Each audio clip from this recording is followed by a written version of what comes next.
Here we go. We're gonna find out what this squeaky shit is. Ha ha! It stopped. Junpei could hear him laughing in the dark, but could barely make out the larger man's face.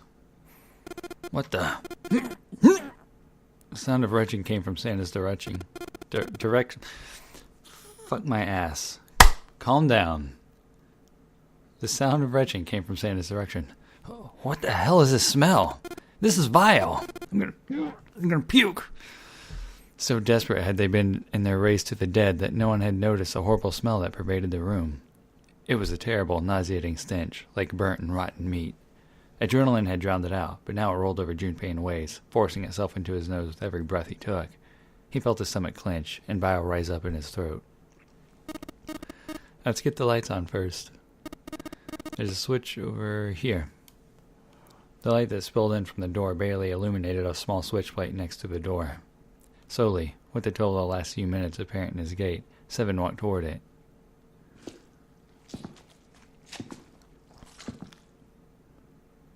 He stopped as he got close and extended his fingers toward the switch. There was a soft click as the lights came on. It had scarcely faded when another noise pierced the air. A scream. Alright. I don't have very good range, so get ready. Yeah! That was hard. It was real hard. Junpei's breath stopped in his throat. His heart ceased to beat. Time froze. His mind scrambled to make sense of what he saw before him. What was left of the body sat in a sea of blood. Chunks of flesh, torn from the body, sat in the blood like tiny islands in a great red sea. A vast ragged hole had been torn in the torso, and what remained of his intestines spilled out of it like fresh spaghetti. Smaller chunks of meat had splattered against the wall and become stuck there as they dried. Globules of yellowish fat had left trails like tiny slugs as gravity pulled them down the wall, even as they dried to it. Looks like an explosion. Seven's voice was low and strained, just like the ninth man. The detonator's bracelet set off the bomb in his gut. It looked as though the explosion had been quite powerful. His legs were both bent in an odd, unnatural way, and his left arm had split open, exposing the painfully white bone of his ulna.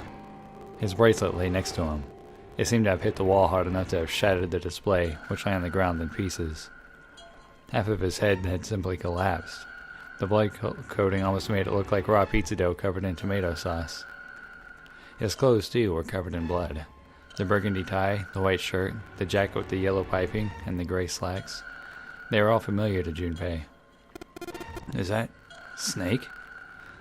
Santa's voice was wavering as he spoke, his mouth dry. Oh my god. Finally, Junpei spoke. Why did this happen? No! Suddenly, June was screaming, her voice broken. It was an eerie scream, full of insanity, and not entirely human.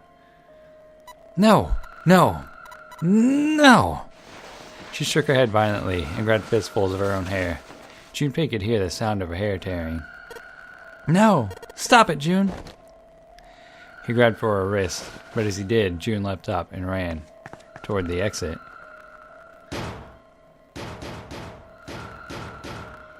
Please! Get me out of here! You have to let me out of here! She screamed at the door, and her fist slammed against it with a hollow sound. Junpei could see drops of blood on her knuckles. Why are you doing these horrible things to us? What did we do to deserve this? She screamed again, a desperate, mindless cry. Her fist flailed against the door. Get me out of here! Please! Please just let me out! Junpei couldn't watch anymore. He ran to June and wrapped his arm around her, pulling the screaming girl away from the door. No! Get off of me! Let me go! Let me go! She scrambled for a moment, her legs skittering across the floor, but her resistance didn't last long. As suddenly as her outburst had begun, it was over. The manic energy had disappeared, and her body went limp in Junpei's arms. As June collapsed towards the floor, and Junpei knelt down. June collapsed toward the floor, and Junpei knelt down with her. I can do it, you guys. I'm with it. I'm cool. He felt drops of something warm and wet. Was she crying? A moment later, she began to sob. Shh, girl. Her shoulders shook, and great hot tears rolled down her face like rain. We're gonna be fine. It's gonna be alright, June. It's going to be okay, Connie. Her name was a whisper. I'll be here with you, okay? She nodded once. Thank you. Thank you so much, Jumpy. Her trembling voice pulled at Junpei's heart. He stroked her hair gently. His face was so close to her. The scent of her hair was nostalgic. Do you feel better? Yes. But I'd like to stay here. For a little while, at least. Jumpy's body is so warm. Several minutes passed before June's tears had dried. Junpei stood up.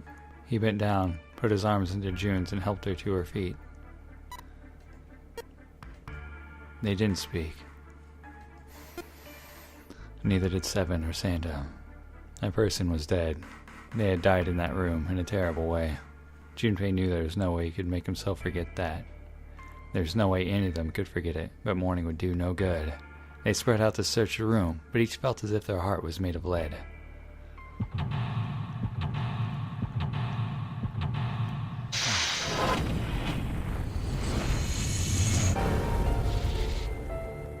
Ja. Ikizo. What's this on the wall? There's letters written in blood. LLR. Do you think that might be some sort of dying message from Snake? No, that's impossible. You saw the body. You aren't doing anything after something like that happens. To you? Then this... The way the blood's dried tells you it's real old. Whoever's blood this is, it ain't Snake's. And you're saying this blood was put here a long time ago? Yeah. Well... Bucket. It's a tin bucket. Hey, Jumpy. Do you remember back in elementary school when you spilled all our paint across the whole classroom? They made you clean it up, and all they gave you was a sponge and bucket like this. Hey, come on now. Can't we just leave the past in the past?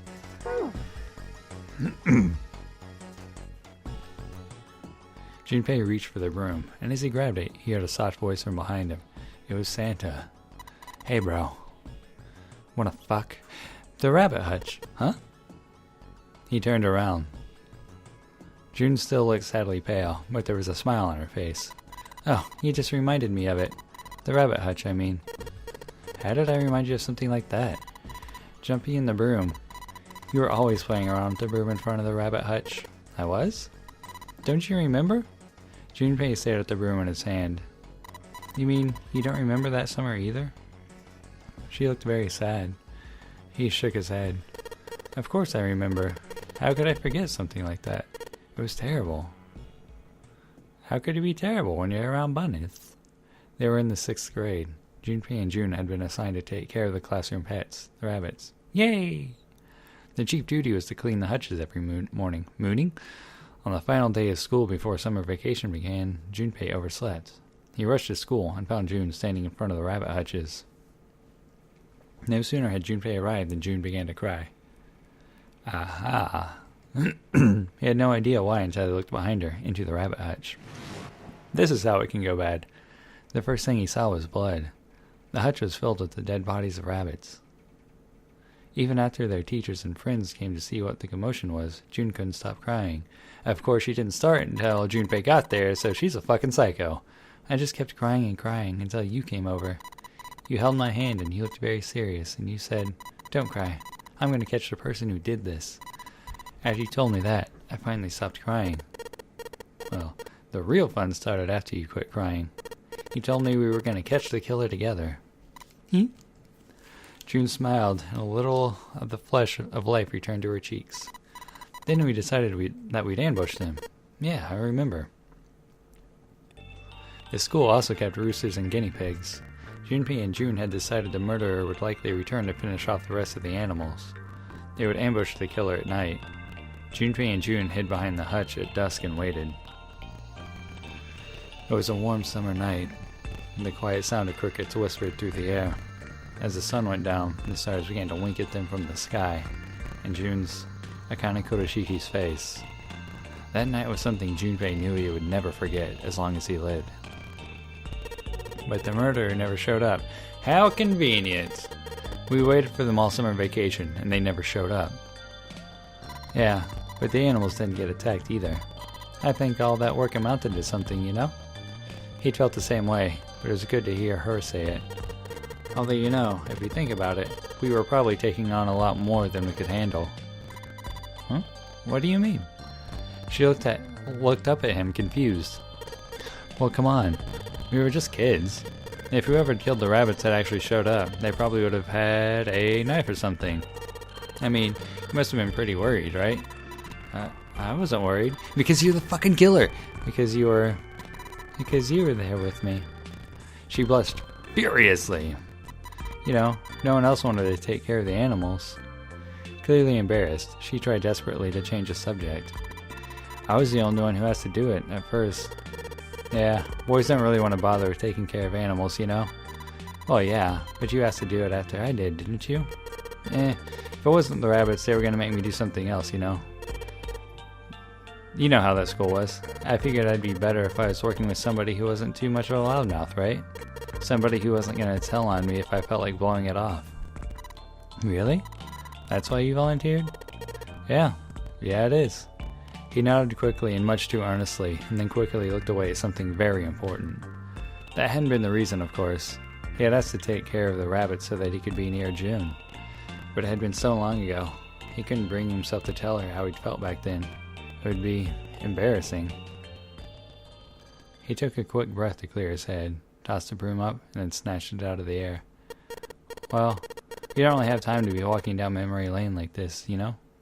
We gotta figure out a way out of this room, otherwise. Yes. June nodded curtly, then turned and walked away. I suppose Junpei could have killed him too. Junpei turned around and looked at the room. At Snake's body, chunks of flesh and organs still lay on the floor. The conversation he and June had been having had scarcely fit their surroundings. But perhaps that was simply human nature.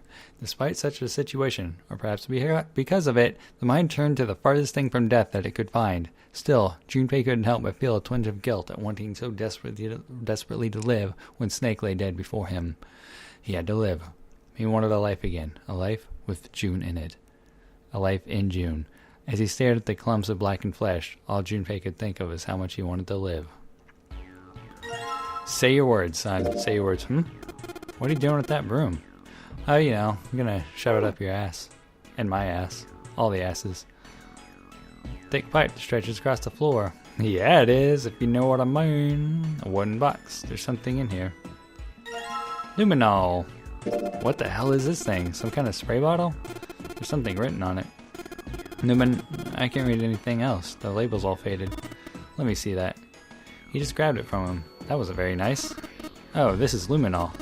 You know, forensics guys use it at crime scenes. Oh yeah, that stuff that glows blue when you spray it on blood. Even if the blood's been wiped off, it'll still glow. Convenient. How about the TP? It's toilet paper with some kind of red symbols on it. You think maybe that's a Scytale cipher? Scytale cipher? The hell is that? Maybe Skytail. I don't know. You wrap a piece of paper around a stick, then write several sentences on it so that the whole paper is filled up. Then you unwrap the paper, and you can't tell what the original message was, right? That's how it works, more or less. Then to decipher it, you gotta have a stick that's the same diameter as the original one. Same diameter as the original one, huh? Yeah. Then you just wrap the paper around that stick, and you can read the code. Will do. What if I wrap the toilet paper around the broom? 634. Oh, so you wrap the toilet paper around the broom, huh? Looks like the symbols line up perfectly. It says 634 plus.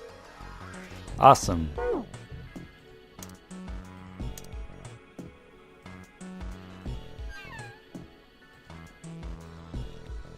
Wait, you don't really think we're supposed to use luminol here, do you? Yeah, it does seem kind of weird to use it here. But maybe I should try it just in case.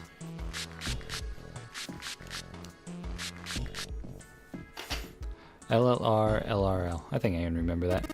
Just like you thought, Junpei. There's some more letters showing up after the LLR. See?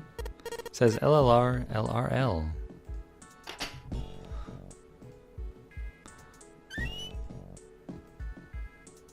It's a water tank for their toilet. I've seen a lot of OC guys try and hide a piece in something like this. Usually for a 187 or something. Guess they think it's clever. Don't know when they'll figure out everybody else thinks it's clever too. Huh? I mean, I know peace, but what's OC? Organized crime. What is that? Some kind of police slang? Huh? Probably. Huh? What did I say? Why does he look all sad now? 'Cause he gangsta. That's not really important right now, guys. Let's just check it out, alright? Well, he's not wasting any time. Screwdriver. Done. Boop, boop, boop, boop. There might be something in the tank, you know. Let's open that shit up. Yeah, boy! Got a red key card. It's a red card. Probably a key card. You remember if you saw a card reader in or around here? I sure didn't. Beep. It's a thermometer. Can you get it off? Well, I can try fucking it. No, it's screwed onto the wall. Oh, hey, look. Ha ha ha ha. I guess I gotta screw it. The thermometer was screwed onto the wall. That meant it was time for another heart-to-heart. That meant that Junpei needed to take the screws out with the screwdriver. Holy shit! While he was so engaged, Santa suddenly spoke. Hey Junpei, you know why thermometers only go up to 107 degrees Fahrenheit or 75 degrees Celsius like this one? Junpei answered without taking his eyes off of the screw. No, can't say I ever thought about that. 107 degrees, the cells in the human body start to die, and the organs begin to shut down. The proteins in your cells start to harden. It's like when you hard boil an egg. Even if you cool it down afterwards, it won't go back to being a raw egg. In other words, it's dead. That's why thermometers don't go past 107. There's no point. Why had Santa brought that up? Junpei wondered. Oh yeah? He continued to work at the screw. But it's pretty rare for a fever to get that high. Even viruses and stuff don't usually drive the body temperatures up to 107. Of course, there are other external things that could. Like what? Well, let's see. Something like getting locked in a sauna, or getting thrown into an incinerator and burnt to death. Huh. Yeah, I guess that would get a little hotter than 107 degrees Fahrenheit. Junpei gave a short, barking laugh. A moment later, the screw fell off. With a small tug, Junpei pulled the thermometer from the wall. Alright, I got it! He looked up and saw Santa glaring at a blank section of wall. Huh? What's up? Nothing.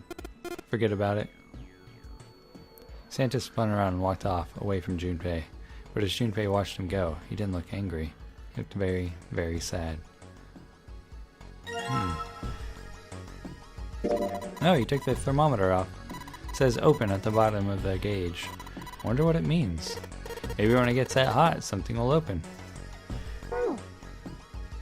And how about the door?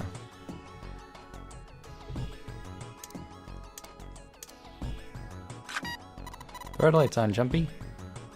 Okay, looks like I need another one. There's water coming out of the shower head. Let's see if... Shit, that's hot! Really hot! Man, that water must be just about boiling. Well, that must mean it's good for the thermometer. Yeah. If I can get this hot water on the thermometer, then maybe. Alright, thermometer, let's get this party started. Yep, looks like that's doing the trick. There goes the gauge. And now it's at the open mark. Huh? It opened. What's this? Looks like there's a piece of paper in here. 957. That'll do well with the 634.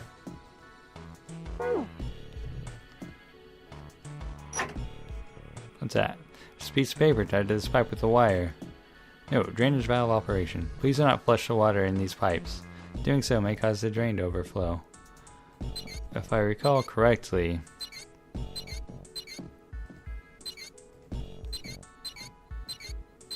Well, I did what it said on the wall. Wonder if it actually did anything. Hey, this drain's acting up. What the hell did you do? I just messed with the valves a little. Nothing big. There's the drain. There must be water flowing through the pipe on the right. There's water pouring out of the drain.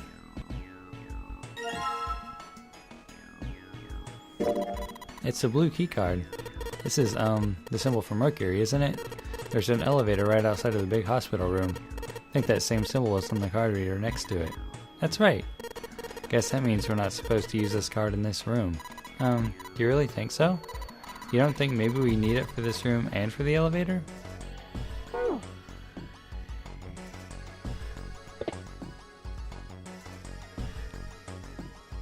I have a bucket. Maybe I can use a shower here to fill the bucket with hot water. Hey, 7, could you turn on the shower? I'm gonna put the bucket under the head. Ah, okay, sure thing.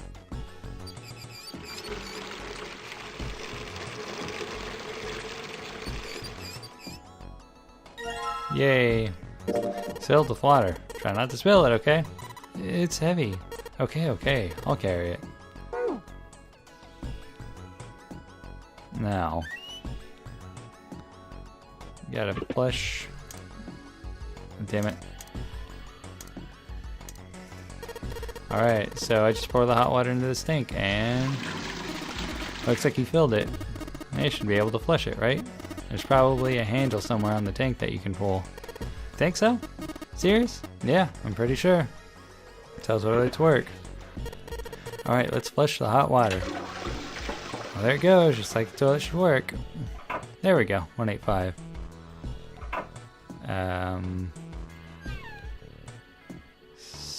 1776.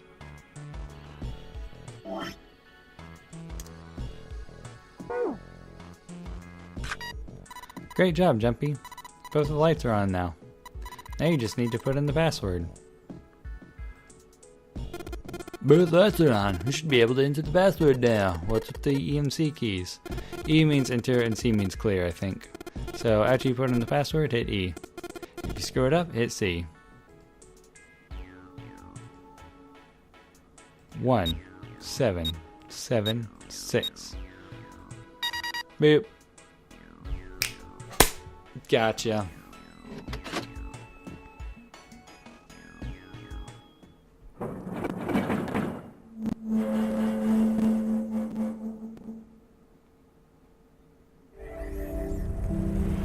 I found it. Because I'm hard. And you know what that means. We're also going to pick up from this space tomorrow, so I'll